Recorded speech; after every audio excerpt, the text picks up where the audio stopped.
बात बेटा mic mute करो, इच्छा आपकी माइक म्यूट करो बेटा जल्दी से।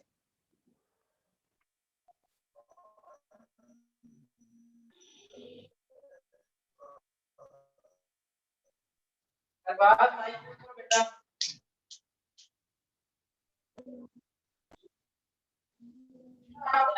जी सर।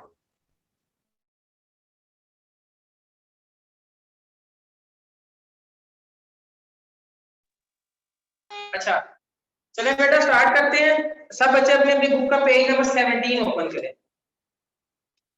पेज नंबर 17 ओपन करें।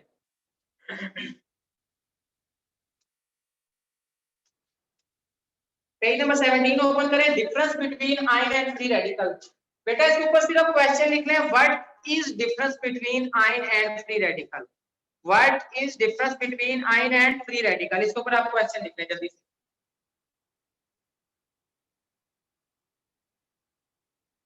आगे चलते हैं बेटा। which species has even number of electrons, which species has odd number of electrons। ठीक है, इसको आप काट दें बेशक। इससे आगे चले, a free radical has an unpaired electron। बेटा हमने लास्ट क्लास में फ्री रेडिकल पढ़ा था, ठीक है। मैंने आपको बताया था कि जो फ्री रेडिकल होता है उसके पास एक अनपेयर इलेक्ट्रॉन होता है, ठीक है। जैसे मैंने आपको हाइड्रोजन की एग्जांपल दी थी कि इसके अंदर एक इलेक्ट्रॉन होता है, तो पेयर के लिए हमारे पास आउटर मोस्ट शेल के अंदर दो इलेक्ट्रॉन्स का पेयर हमेशा बनता है। हमारे पास दो इलेक्ट्रॉन होना लाजमी है, ठीक है। तो जो हमारे पास फ्री रेडिकल होता है उसकी डेफिनेशन ये थी कि a free radical has an unpaired electron. जो हमारे पास फ्री रेडिकल होता है उसके पास एक अनपेयर्ड इलेक्ट्रॉन होता है, ठीक है। So it has odd number of electron. तो जाहिर बात है कि इसके आउटर मोस्ट शेल के अंदर इवन नंबर कभी भी नहीं होंगे, ऑड नंबर होंगे। बिकॉज इवन नंबर तब होते हैं जब आपका आउटर मोस्ट शेल कंप्लीट हो जाता है, ठीक है। जैसे आपका इवन नंबर के अंदर 2, 4, 6, 8, 10 इस तरह के आपके अगर डिजिट्स आ रहे हैं, मतलब आपके आउटर मोस्ट शेल के अंदर 2 इलेक्ट्रॉन्स हैं, आपके आउटर मोस्ट शेल के अंदर 8 इलेक्ट्रॉन्स हैं या 6 इलेक्ट्रॉन्स हैं, तो इट मींस कि इसके पेयर कंप्लीट हैं और ये सब के और आपके इवन नंबर है। लेकिन अगर एक ही अनपेयर इलेक्ट्रॉन होगा तो इट मींस कि उसके आउटर मोस्ट शेल के अंदर ऑड नंबर ऑफ इलेक्ट्रॉन्स हैं, ठीक है। तो आपको वो ये बता रहा है। A free radical is electrically neutral species। तो ये इलेक्ट्रिकली क्या होता है, न्यूट्रल होता है एटम की तरह। Whereas an ion has even number of electrons। लेकिन जो आयन होता है उसका even number of electrons होते हैं, मतलब 1, 3, 5, 7 या 9, कुछ इस तरह के आपके पास 7 या 1 के फॉर्म में होगा। जैसे आपका हाइड्रोजन, देखें आपका एक हाइड्रोजन है, ठीक है। हाइड्रोजन का स्ट्रक्चर किस तरह का होता है, इसी तरह इसका आउटर मोस्ट शेल के अंदर एक इलेक्ट्रॉन होता है, इसी तरह होता है। देखिए आप इस एक इलेक्ट्रॉन को अपना पेयर कंप्लीट करने के लिए एक इलेक्ट्रॉन और चाहिए, ठीक है, तब इसका पेयर कंप्लीट होगा। इट मींस इसके आउटर मोस्ट शेल के अंदर एक इलेक्ट्रॉन है और वन डिजिट क्या है, वन इवन है कि ऑड है, वन डिजिट क्या है, इवन है कि ऑड है, वन डिजिट ऑड है, ठीक है। तो इट मींस इसके आउटर मोस्ट शेल के अंदर एक इलेक्ट्रॉन है, ठीक है, and it has an odd number of electron, then this is called a, क्या कहलाएगा ये कहलाएगा आपका फ्री रेडिकल, ठीक है। लेकिन अगर मैं बात करूं हीलियम की, आपकी हीलियम He, हीलियम का एटॉमिक नंबर 2 होता है, ठीक है, और इसका स्ट्रक्चर कुछ ऐसा होता है HeU।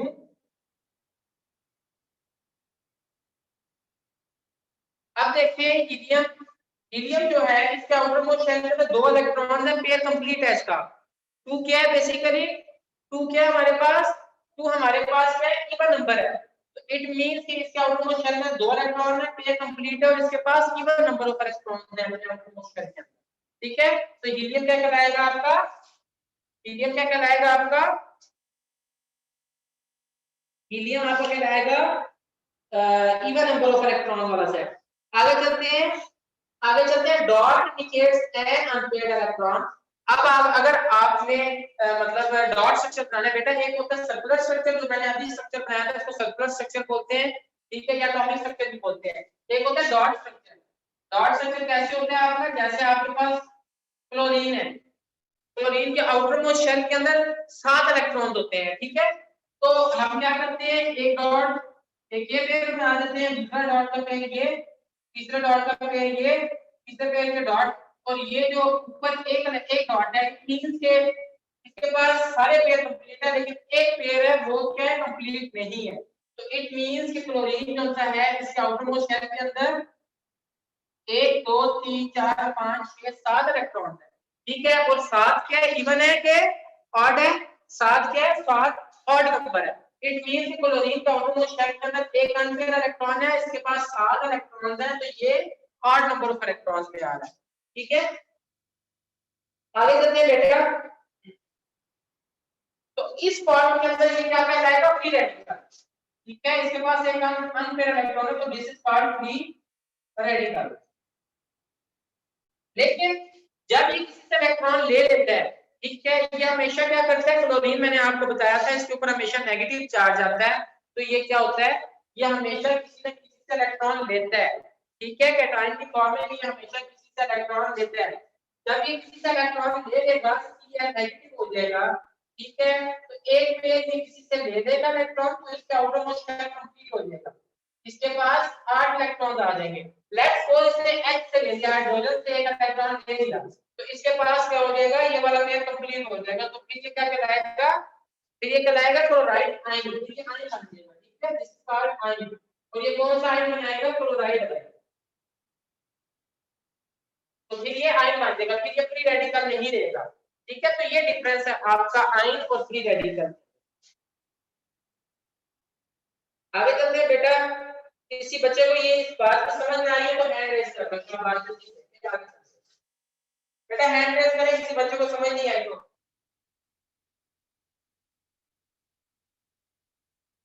किसी बच्चे को इस बात की समझ नहीं आई तो हैंड रेज करके आगे चलते हैं। शाबाश, जल्दी से सबको आगे समझ, चलिए वेरी गुड, आगे चलते हैं बेटा। आगे आगे आपका representative particles of elements and compounds, representative particles of elements and compounds आपका टॉपिक 13.1.3.2 है। The term representative particles refers to species present in a substance। आपका एक सब्सटेंस है, ठीक है, एक आपका सब्सटेंस है, उसके अंदर आपके जितने भी स्पीशीज प्रेजेंट है, ठीक है, आपके उसके अंदर जितने भी स्पीशीज हैं। लेट्स सपोज कि अगर वो दो एलिमेंट से मिलकर बने हैं, ठीक है, तो वो दो एलिमेंट्स उसके अंदर दो स्पीशीज है, ठीक है, अलग अलग तरह के स्पीशीज हैं। तो आपका रिप्रेजेंटेटिव टर्म है जो सी, वो क्या बता रही है, वो आपको उस चीज को रिप्रेजेंट कर रही है, ठीक है, उन स्पीशीज को रिप्रेजेंट कर रही है, बता रही है कि ये स्पीशीज इसके अंदर प्रेजेंट है, ठीक है। दीज स्पीशीज आर एटम, ये आपकी स्पीशीज एटम भी हो सकती हैं, मॉलिक्यूल्स भी हो सकती हैं, और आपके फार्मूला यूनिट्स भी हो सकते हैं, ठीक है। ये जो आपकी स्पीशीज है, जो रिप्रेजेंटेटिव स्पीशीज है, ये आपकी एटम्स भी होती हैं, आपकी मॉलिक्यूल्स भी हो सकते हैं, और आपके फार्मूला यूनिट्स भी हो सकते हैं।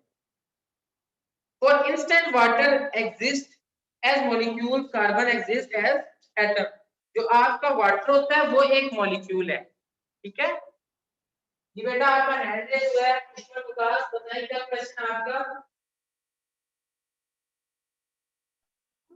सर ये जो आपने पहले क्लोराइड आयन का बताया, ये कैसे क्लोराइड आयन हुआ है, इसको हमने अगर लिया एक बेटा इधर देखिए, जब ये फ्री रेडिकल था, फ्री स्टेट में था, तब इसके आउटर मोस्ट शेल में 7 इलेक्ट्रॉन थे, एक अनपेयर इलेक्ट्रॉन है इसके पास, ये देखिए ये अनपेयर है, दिस इज अनपेयर इलेक्ट्रॉन, ये अनपेयर है, ठीक है। तो हमने फ्री रेडिकल की डेफिनेशन ये पढ़ी थी कि अगर एक अनपेयर इलेक्ट्रॉन होगा तो वो क्या कहलाएगा, फ्री रेडिकल। लेकिन निचली इस पॉइंट के अंदर इसने किसी एलिमेंट से एक इलेक्ट्रॉन ले लिया है, जैसे हो सकता है कि मैंने आपको एग्जांपल दी कि हो सकता है इसने हाइड्रोजन से लिया है, ठीक है, हाइड्रोजन के पास एक इलेक्ट्रॉन था, तो क्लोरीन ने उससे एक इलेक्ट्रॉन ले लिया। तो जब ये किसी से इलेक्ट्रॉन ले लेगा तो क्या बन जाएगा, नेगेटिव, इसके ऊपर साइन क्या आ जाएगा, माइनस का, फिर ये आयन बन जाएगा। मैंने आपको आयन की डेफिनेशन क्या बताई थी, ion is a charge species, उसके ऊपर चार्ज आ जाता है तो आयन बन जाता है, ठीक है। तो ये वाला जो इलेक्ट्रॉन था, ये वाला इलेक्ट्रॉन, ये इसने हो सकता है हाइड्रोजन से लिया, हो सकता है किसी और इलेक्ट्रॉन से लिया है। तो जब ये किसी से कोई इलेक्ट्रॉन ले लेगा तब ये क्या बन जाएगा, क्लोराइड आयन बन जाएगा, ठीक है। क्लियर हो गया आपको अब? Thank you sir. आगे चलते हैं बेटा, ये रिप्रेजेंटेटिव आपको समझ आ गया। अब आपको मैं बता दूं मॉलिक्यूल और एटम, ठीक है, आपका जैसे वो कह रहा है कि H2O वाटर है, H2O कौन सा है, ये आपका मॉलिक्यूल होता है हमेशा, ठीक है, बिकॉज ये आपका हाइड्रोजन और ऑक्सीजन का मिक्सचर होता है, हाइड्रोजन और ऑक्सीजन से मिलकर बना होता है, ठीक है। लेकिन जो आपका कार्बन होता है C, ठीक है, ये आपका क्या होता है, ये एटम होता है, ठीक है, ये फ्री स्टेट में एग्जिस्ट करता है, इसलिए ये एटम है, ठीक है। ये तो सिंपल सी बात है, ठीक है, ये आपको मैंने पहले भी बताई है कि जब सिर्फ सी है तो कोई चार्ज नहीं है, मींस कि ये फ्री स्टेट में है, ये न्यूट्रल स्टेट में है, तो ये क्या कहलाएगा, एटम। लेकिन H को देखें, दो इलेक्ट्रॉन मिलके एक वाटर का मॉलिक्यूल बना रहे हैं, ठीक है, तो this is water, H is called molecule, ठीक है। आगे चलते हैं बेटा, अगला पेज निकाले, पेज नंबर निकाले 18।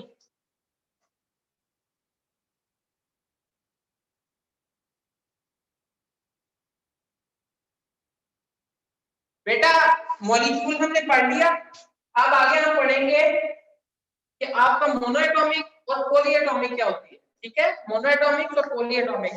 जो मॉलिक्यूल होते हैं, ठीक है, molecules can also be classified as monoatomic and polyatomic। जो आपके मॉलिक्यूल होते हैं इनको फर्दर आप पॉलीएटॉमिक और मोनोएटॉमिक के अंदर इसको क्या करते हैं, इसको क्लासिफाई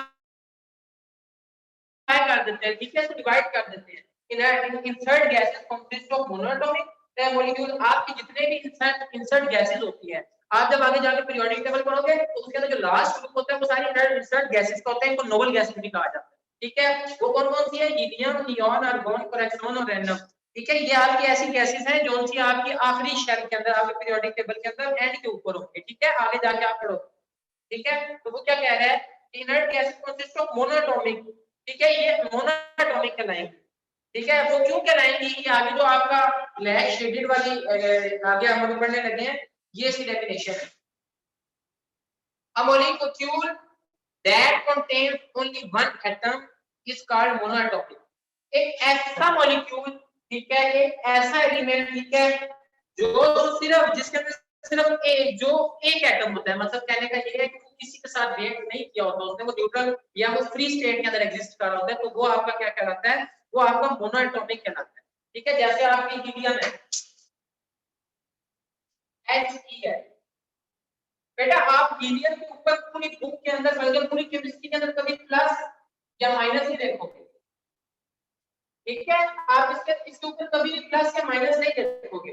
अब आप में से कोई बच्चा मुझसे क्वेश्चन ये करेगा कि सर क्यों हीलियम के ऊपर क्यों नहीं प्लस या माइनस, ये आयन क्यों नहीं बन सकता, बिकॉज बेटा जो जितनी भी नोबल गैसेस हैं इनके आउटर मोस्ट शेल कंप्लीट है, इनके जो आखिरी शेल है हीलियम का लास्ट शेल तो है, इसमें 2 इलेक्ट्रॉन है, ठीक है, जो इसका पहला शेल है इसमें 2 इलेक्ट्रॉन है, तो इस शेल के अंदर 2 से ज्यादा इलेक्ट्रॉन एग्जिस्ट नहीं कर सकते। पहले शेल बोलते हैं, पहले शेल के अंदर बेटा सिर्फ 2 इलेक्ट्रॉन आ सकते हैं, 2 से ज्यादा इलेक्ट्रॉन नहीं आ सकते। इट मींस कि हीलियम का जो शेल है वो कंप्लीट है, इसका आखिरी शेल कंप्लीट है, जिसकी वजह से इसके अंदर इतनी कैपेसिटी नहीं है कि ये किसी से इलेक्ट्रॉन ले सके या किसी को इलेक्ट्रॉन दे सके। तो इट मींस कि जब ये ना किसी को देगा ना किसी से लेगा, इट मींस ये किसी के साथ रिएक्ट नहीं करेगा, ठीक है, तो इसके ऊपर कोई भी चार्ज नहीं आएगा, ठीक है, इस वजह से इसको मोनोएटॉमिक कहा जाता है, ठीक है। आगे बढ़ते हैं, आगे similar or different atoms are called polyatomic molecule।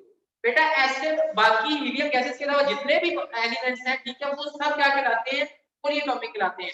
अब पॉलीएटॉमिक की उससे डेफिनेशन लिखी है, ऐसे मॉलिक्यूल जो 2 या 2 से ज्यादा एक जैसे या डिफरेंट एटम्स रखते हैं, जैसे आपका हाइड्रोजन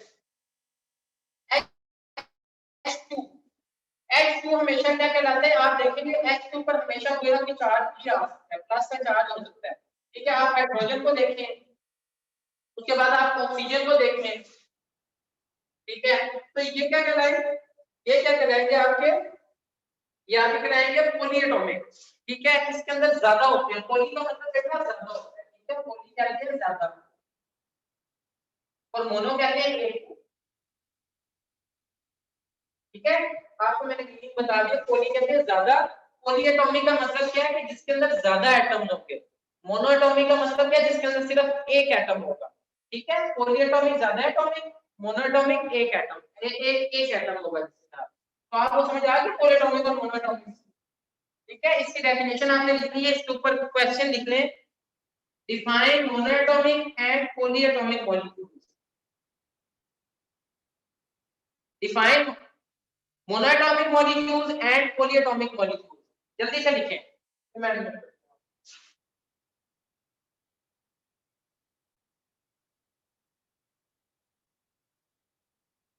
जी विशाल बेटा,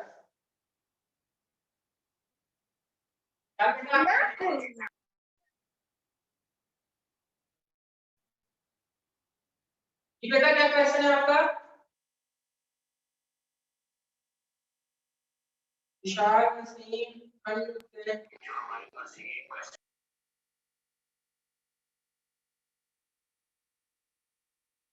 विशाल बेटा, एक मिनट मैं आपको अनम्यूट कर दूं, आप अनम्यूट करके मुझे क्वेश्चन लिखें जल्दी से। इसमें आप बेटा। सर क्वेश्चन आपने क्या बोला अभी? बेटा मैंने लिखा है differentiate between monoatomic and polyatomic molecules. इसमें बेटा आपका क्या क्वेश्चन है? सर ये जो मोनोटॉमिक और ये जो पॉलीएटॉमिक है, देखना कि जी फ्री बेटा। रेडिकल को, इसमें हमने ये नहीं देखना कि फ्री रेडिकल कौन सा और आयन कौन सा, क्योंकि जो पॉलीएटॉमिक की एग्जांपल है उसमें लास्ट में जो है NH के ऊपर जो चार्ज लगा हुआ वो 3 है। जी बेटा, नहीं बेटा अभी जो हमारा पिछला टॉपिक था फ्री रेडिकल और आयन की बात हम उससे कर रहे थे। इस वाले टॉपिक में हमने सिर्फ देखा है कि मोनोएटॉमिक कौन से हैं और पॉलीएटॉमिक कौन से हैं। मोनोएटॉमिक बेटा वो होते हैं कि जिनके पास सिर्फ एक एटम होता है। ठीक है, जो एटम फर्दर किसी के साथ कंपेयर भी नहीं करता। ठीक है, जैसे आपकी नोबल गैसेस हैं, हीलियम, नियॉन, आर्गन। ठीक है, लेकिन जो आपके पॉलीएटॉमिक होते हैं जिनके जो ज्यादा एटॉमिक होते हैं, पॉली का मतलब मैंने आपको बताया ज्यादा। ठीक है, जिसके पास ज्यादा एटम्स होते हैं, जैसे आपका H2 है, इसका मतलब हाइड्रोजन के 2 एटम्स हैं। O2 का मतलब है ऑक्सीजन के 2 एटम्स हैं। HCl का मतलब है हाइड्रोजन का एक और क्लोरीन का एक है। ऐसे NH3 का मतलब ये है कि जो आपका नाइट्रोजन है उसका एक और हाइड्रोजन के 3 है। इट मींस कि ज्यादा एटम्स हैं। जैसे मैं आपको दोबारा बताता हूं, देखिए NH3 है, इट मींस कि एक सिर्फ नाइट्रोजन का, एक एटम नाइट्रोजन का और इसके साथ 2 और 3 हाइड्रोजन है।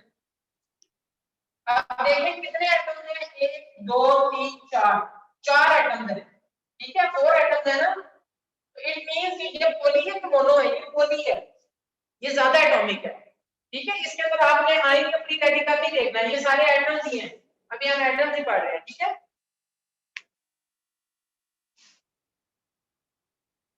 हाँ जी, और किसी बच्चे को क्वेश्चन है बेटा? और किसी बच्चे को क्वेश्चन हो तो पूछ लो।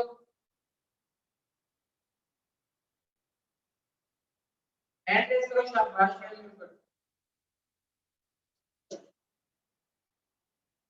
और बात बेटा आपको समझ आई है?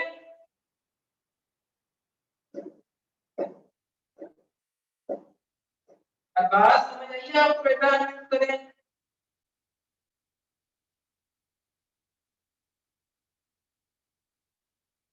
अमर आपको समझ आई है बेटा? अनम्यूट करें, शाबाश।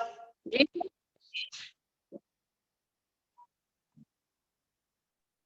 और बात समझ आई है आपको? सर आवाज नहीं आ रही। बेटा मैंने कहा आपको समझ आ रही जी है? सर समझ आई है। वेरी गुड बेटा। अमर बेटा आपको समझ आई है? समझ मोनोटॉमिक। अमर, अमर बेटा अनम्यूट करें। यस सर समझ आ गई है। वेरी गुड बेटा।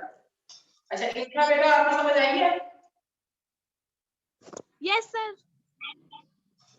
इंशा, इंशा बेटा। यस सर आ गया समझ।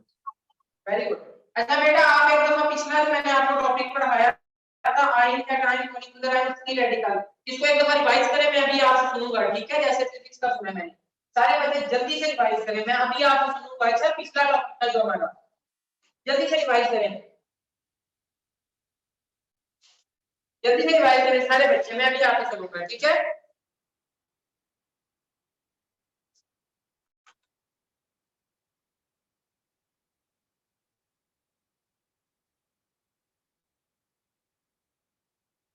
चार्ज नहीं था, इट मींस कि वो क्या था, उस फॉर्म में फ्री रेडिकल था, ठीक है। अब आगे मुझे कौन बताएगा? अरबाज बेटा कैमरा ऑन करें अपना, अरबाज, अरबाज कैमरा ऑन करो बेटा अपना।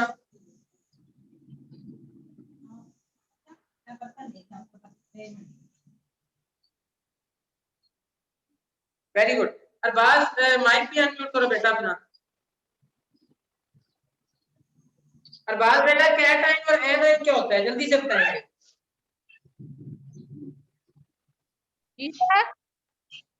बेटा कैट आइन और एन आइन क्या होता है? सर मैं बताऊं? कैट आइन। जी अरबाज बेटा कैट आइन और एन आइन बताएंगे आप।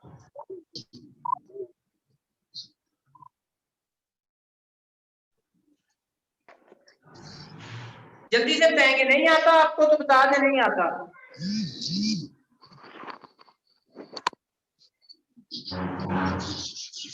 अच्छा ये इसका आंसर कौन बताएगा मुझे, कौन सा बच्चा बताएगा मुझे इसका आंसर? सर मैं बताऊं? सर मैं आप बताएं। शाबाश। जो पॉजिटिवली चार्ज होते हैं वो कैट आइन होते हैं, जो नेगेटिवली चार्ज होते हैं वो एनाइन होते हैं। वेरी गुड बेटा, वेरी गुड, शाबाश। अच्छा आज बेटा जो हमने आज जो हमने टॉपिक पढ़ा है, इसकी आप सब बच्चों को समझ आई है? यस। किसी बच्चे को समझ ना आई हो तो अपना क्वेश्चन कर लो। जी बेटा।